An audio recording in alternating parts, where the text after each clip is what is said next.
In this Elden Ring Nightreign review, I'll be sharing my gameplay impressions after spending about 100 hours myself and 150 hours as a team collectively at Fextra, defeating all the bosses, unlocking most events, and exploring nearly all the content the game has to offer.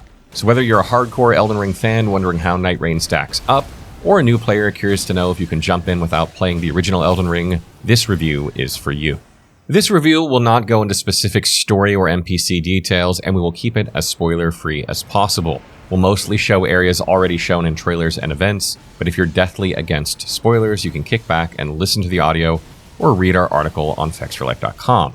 Of course, it's impossible not to spoil some basic intrinsic mechanics that have been already widely revealed, so we'll assume everybody knows about these in this review. We'll also need to cover other gameplay elements that are important to the gameplay loop, even if they haven't been revealed yet. Elden Ring Nightreign has an overarching story related to the universe of Elden Ring, but will primarily follow the short stories of the 8 classes or Nightfarers through 8 different personal quest lines, and thus lacks the overall cohesive drive that the base game had. There isn't much opportunity to learn about what's happening in the actual world of Elden Ring, and you reach the endgame rather quickly, finalizing the main plot briskly and without too much pomp and circumstance. That being said, the character storylines are still quite well done, giving intriguing glimpses into the life of other beings besides the Tarnished in the Elden Ring universe, which I've always been interested in. Character storylines unfold with special instances called remembrances, which can be quite entertaining to decipher and follow. Each character has a journal entry that adds pages of their history or biography based on your actions, and allows you to enter their remembrance, which activates some quest objectives for unlocking the next few pages. These objectives can be walking around the Round Table Hold to various quest markers, a first for FromSoft, or it can be expedition objectives where you go to a quest marker in Limfeld. Sometimes you don't actually get a quest objective and the passage is left unfinished until you complete some event, such as killing a specific boss. This can be frustrating at times because if you go in blind, you probably won't understand some of the hidden multiplayer mechanics that affect these hidden objectives. For example, you're never told that you cannot matchmake with other people also doing a remembrance. Additionally, if you have a remembrance active in your party but aren't the party host, the host's objective is prioritized and sometimes yours doesn't count. This added a degree of confusion because I could guess what the next step of my quest was when there was no objective, but it wasn't advancing my quest when I was doing it because I wasn't the host of the party, leading me to try other things that led me nowhere. Besides that, the storylines and hidden lore of the game are enough to keep the very dedicated, interested in lore creators still in the game, but you should not expect the level of detail of Elden Ring. But of course, the game does have the Elden Ring setting going for it, and since it's seemingly canon, there is an endless supply of speculation and theorizing to be had around the returning bosses from other titles and whether it all ties into a single evolving world or several collapsing realities. You can absolutely play this game with zero understanding of Elden Ring and not get spoiled about Elden Ring particularly, but the incredible groundwork of Elden Ring's very well-crafted world does an immense amount of caring to keep Nightreign mysteriously interesting and alluring. We have lauded Elden Ring as the best overall gameplay experience available on the market, and Nightreign has the difficult task of living up to that level of nuance and delivering a fresh take on the Souls formula. So first, let's talk about the gameplay loop. From Software condensed the elements of Elden Ring's gameplay to create a fast-paced experience that gives you the highlights of RPG elements while focusing on the execution of combat. This means that your gameplay loop feels like a very fast-timed exploration of Limgrave and Elden Ring through expeditions, followed by some idle time in Round Table Hold. The core focus of the game is the expeditions, where you set out with 2 other players to conquer Limfeld. To summarize a general run, you'll drop into a random point on the map, clear out some enemies, and level up to level 2. Then you'll spend about 5 minutes clearing out several locations to get loot and passive bonuses before the Nightreign Ring closes in and engulfs a portion of the map, just like a Battle Royale game.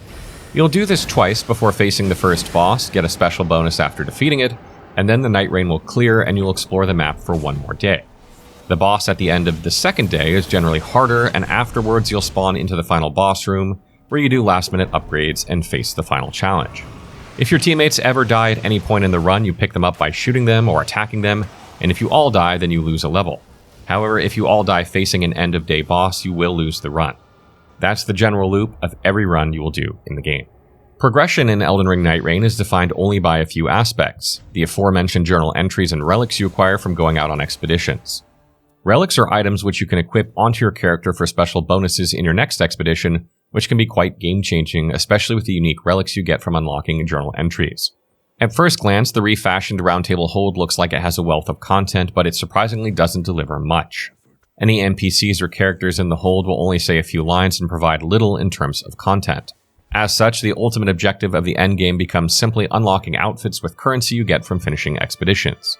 That being said, the outfits absolutely can be a highlight, as there's some nice fan service with characters from original Souls-like titles making a reappearance. However, they are somewhat mediocre when it comes to nostalgia, given that there are only about 6 per character, which is very limiting considering the multitude of options available for Elden Ring in terms of fashion. Overall, though, the progression can be disappointing for anyone who enjoys character customization with stats and weapon combinations, and there really isn't much in this department besides the basic class differences and relic stat bonuses. If you're a one-class kind of person, it can feel a bit monotonous, and you'll be focusing on simply completing your class's objectives and moving on to the next Night Lord as soon as you can. However, if you're the type of player to try out many different characters and classes, you'll probably feel like there's a good overall tempo. You'll activate an objective or quest in your remembrance, go on an expedition, return to continue the next step, then rinse and repeat for the rest.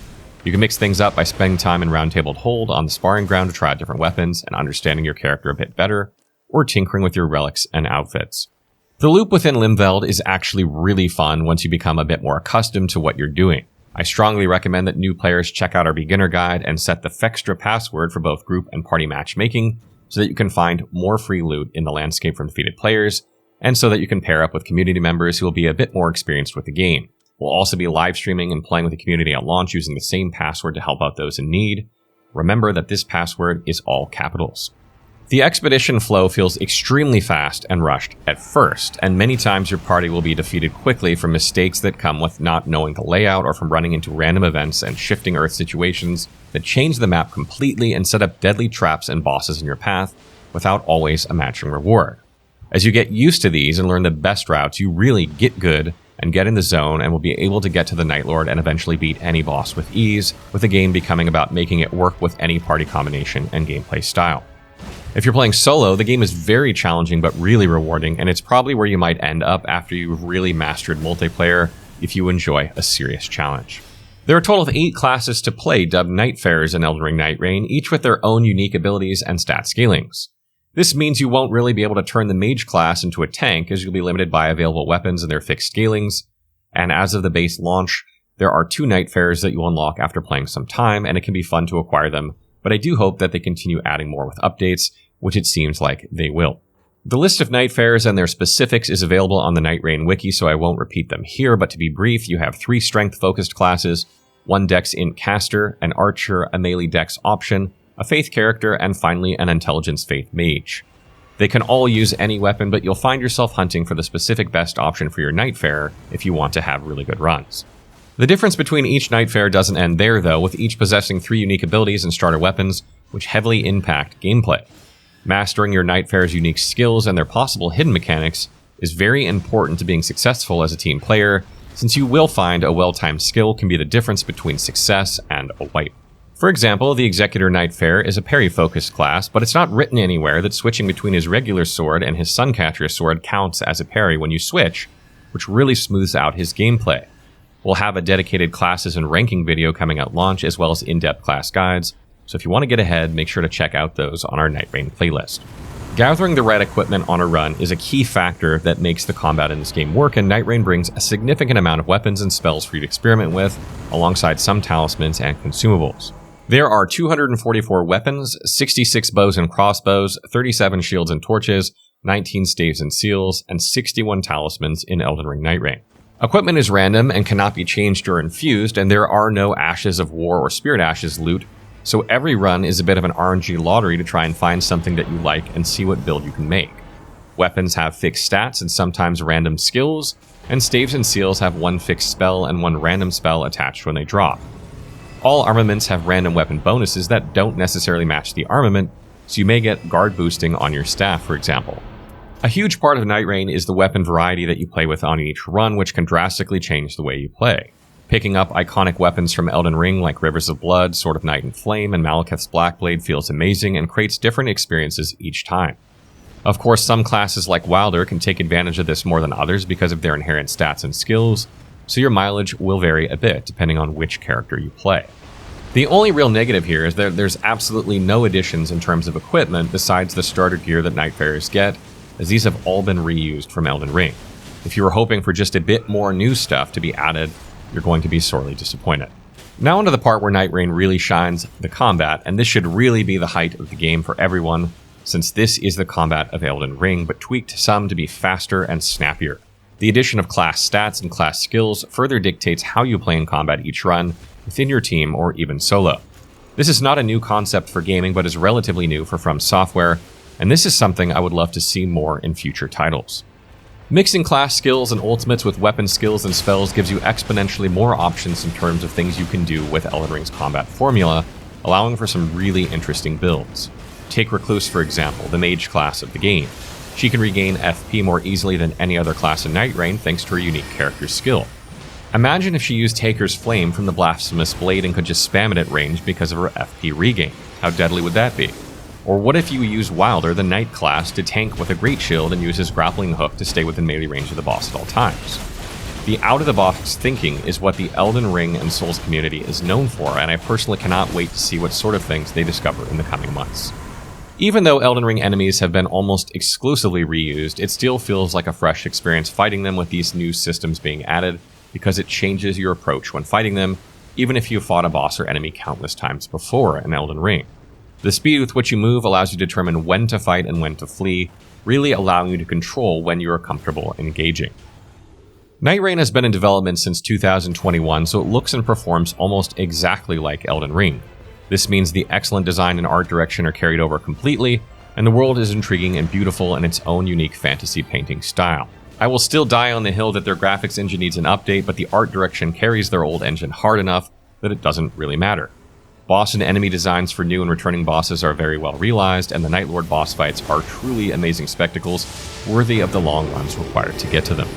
Performance-wise, we had a very good time with the game on PC, but lower tier systems saw some frame drops and grabs here and there, particularly during the end-game boss fights, but the game is a smooth 60 FPS most of the time.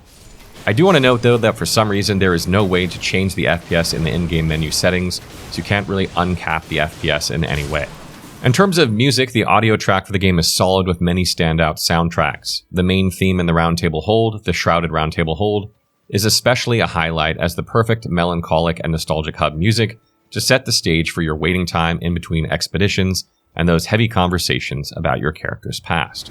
Boss and exploration themes are all around fantastic, and while I won't get into specifics in light of spoilers, it's enough to know that the original Elden Ring and Shadow of the Erdtree composers are there for Nightreign, from what I can see in the art book.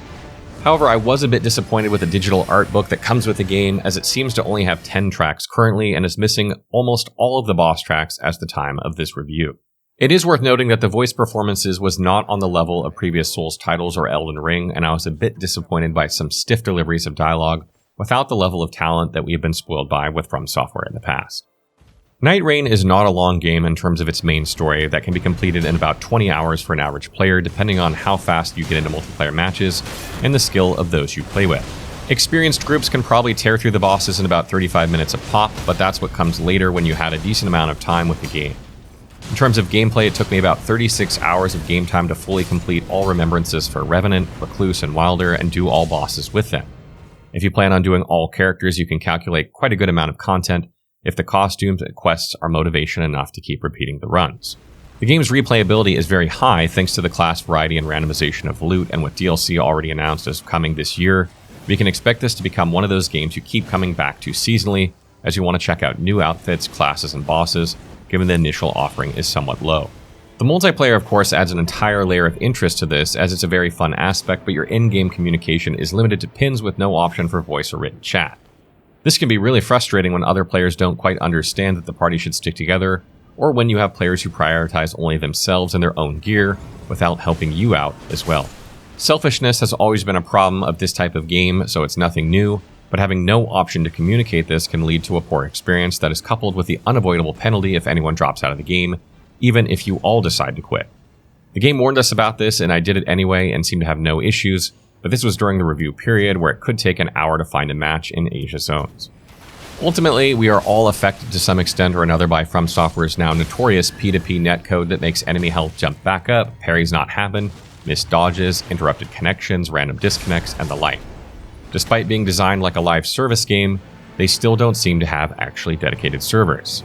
Overall, these were not extreme issues though, but it did make for a somewhat frustrating review experience that we hope is not going to carry over to the full launch, as people will be able to play with their regions and not across the world as we had to. Nightreign is sold at a rather reasonable price of $39.99 USD, which is quite a bargain these days. It's priced as an expansion would be, and it mostly feels like a game expansion, so that's probably the correct decision. With games becoming more expensive and gamers' budgets becoming more limited, there is a lot of pressure on the market to find a good compromise between developers and their audience. Nightreign accomplishes this, and the allure of its multiplayer hype should be motivation enough for any fan of the game who wants to jump in right away, particularly when the game is quite well polished with decent performance and minimal bugs. Final thoughts. After the absolute masterpiece of Elden Ring, From Software is in a really tight spot to demonstrate whether it can beat the industry odds and remain the king of fantasy RPGs, or whether it will go the way of previous legendary studios and become another Bethesda or BioWare.